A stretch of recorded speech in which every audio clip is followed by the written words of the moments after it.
पण मला माहिती आहे ही बारामती, सगळे बारामतीकर नुसतेच दादांचे आणि दादा सारखे बोलायचे ते आहेत कारण तुम्ही आहात म्हणून महाराष्ट्र आहे.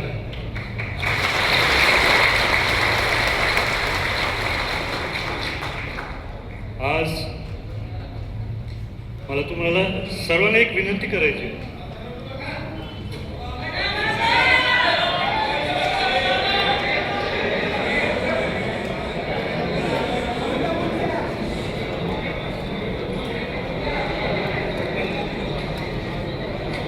अठ्ठावीस तारखेला थोर रडू शकलो, दादांचं रक्त आहे, शेवटपर्यंत थांबलो.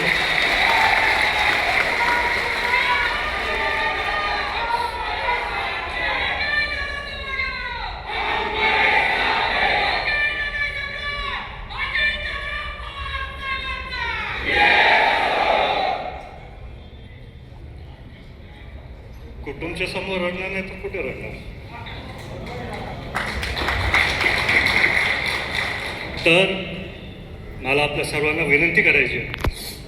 मी आज पण पत्रकारांनी मला प्रश्न विचारले, दादा तुम्हाला काय वाटतं की विरोधकांनी ही निवडणूक लढायला पाहिजे का? लोकसभेत पण मी बोलत आलोय, विधानसभेत पण बोललोय. दादा आपल्यात नसतील पण आपल्या हृदयामध्ये आहेत. त्यांनी शिकवलेले सगळे गुण आपल्या सर्वांमध्ये आहेत. त्याच्यामुळे मी त्यांना बोललो सगळ्यांनाच लढायचा अधिकार आहे, पण बारामतीकरांनी ठरवलेलं आहे, आधी पण ठरवलेलं, आता पण ठरवणार, भविष्यात पण ठरवणार. कारण अनेक वर्षापासून जे विकास कामं आपल्याला आजपर्यंत दिसत आहेत त्या आदरणीय दादांमुळे, पवार साहेबांमुळे. मी तुम्हाला माहिती आहे सगळ्या निवडणुकीत पूर्ण पवार कुटुंबाचा उल्लेख केला. याआधी पण म्हणजे आधी भविष्यात पण ते करत जाईल. कारण सगळ्याच पवार कुटुंबातल्या सदस्यांनी, बारामतीच्या सगळ्याच कुटुंबातल्या सदस्यांनी एकत्रित येऊन काम केलं. राजेंद्र काका असू द्या, सुप्रियाताई असू द्या, पवारसाहेब तर आहेत, श्रीनिवास काका असू द्या, दादांचं तर सगळ्यांना कायमच दिसत आलं आजपर्यंत, सुनेत्रा वहिनी असू द्या.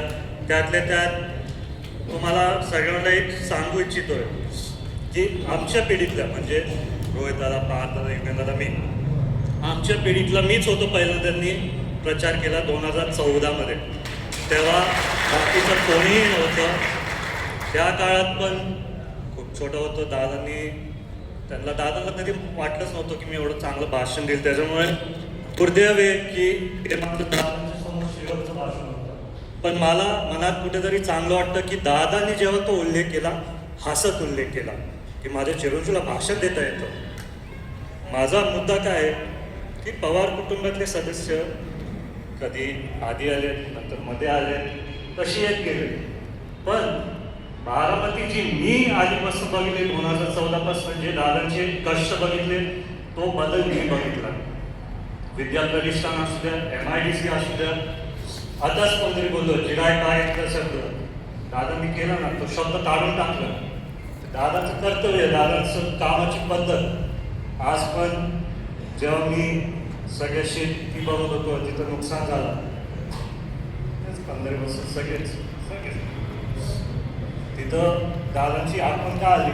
कारण मला कोणीतरी सांगितलं की दादा असले असते तर रात्रीच्या रात्री सगळे अधिकारी तिथं पोहोचले असते.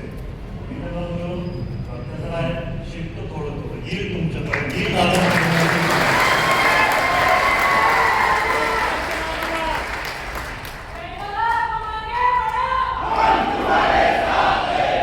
आज खरं तर मला एक व्हिडिओ दाखवायचा, किती वेळ लागतो त्या स्क्रीनवर? ह्याच्यावर वेळ लागतो, मी बोलतो ना.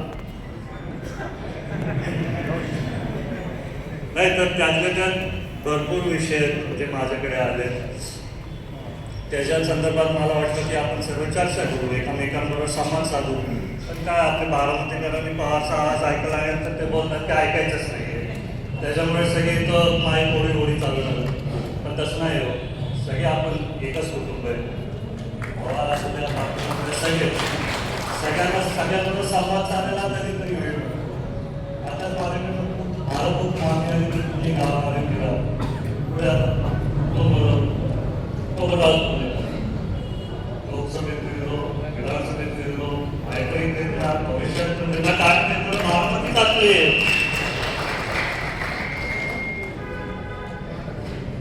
विकास कामं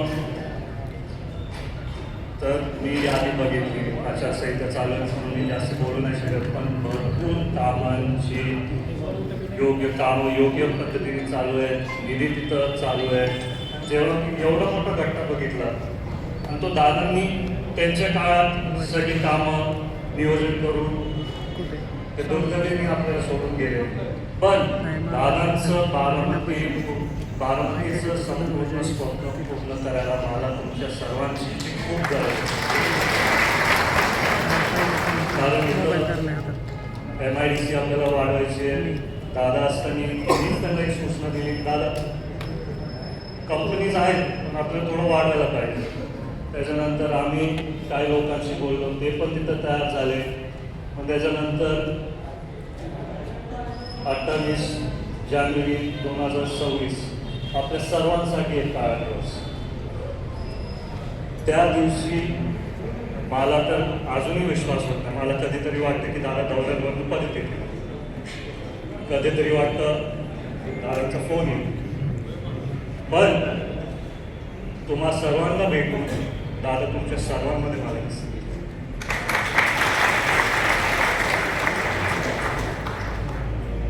मला काय पत्रकारांनी विचारलं की तुम्ही पत्रकार परिषद देणार होता, त्याच्या संदर्भात काय झालं. मला तुम्हाला सांगायचं का, तुम्ही माझे कुटुंब. CIDने माझं रक्त घेतलं DNA चेक करायला. CID अधिकाऱ्यांसाठी बरोबर मी कायम संवाद साधला. ज्या दिवशी दुर्घटना झाली मी आपल्या DYSPला सांगितलं काहीही करून, सचिन पवार येते, सचिन पवार मी सांगत होतो काहीही करून मला ते ब्लॅक बॉक्स कोणी पाहिजे.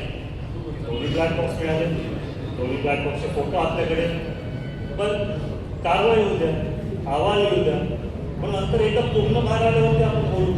त्यांना मी बोललो माझे काय मुद्दे होते ते होतात मी स्वतःच सांगितले, तर मी परत जाऊन तेच बोलायचं का. तर आपण पुढे गेलो, आपण नवीन मुद्दे मांडायला पाहिजे, खरे मुद्दे मांडायला पाहिजेत. आता अपघात का घातपात मला माहीत नाही. ज्या लोकांनी तो व्हिडिओ बघितला त्यांच्या सगळ्यांच्या मनात शंका आहे, प्लेन असं होऊ शकत नाही, आपल्या सगळ्यांना माहिती आहे.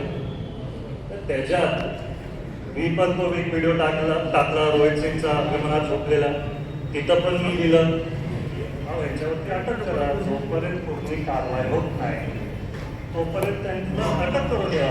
तुम्हाला माहिती आहे जर एक बिल्डिंग पडली, त्याच्या बिल्डिंगमधला स्लॅब पडला, ते तिथल्या कामगारांना काहीतरी इंजिनिअरिंग नाही होतं, डायरेक्ट मारलं होतं. कुठल्या तरी रेस्टॉरंटमध्ये नाही तर कुठेतरी आग लागली. तर आता गोव्यात काहीतरी झाले, तर 2 मार्गांना लंडनमधून उचलून आलं पोलिसांनी. मला कुठेतरी वाटतं या कारणात तिथं का ते मतभेद करायला लागले.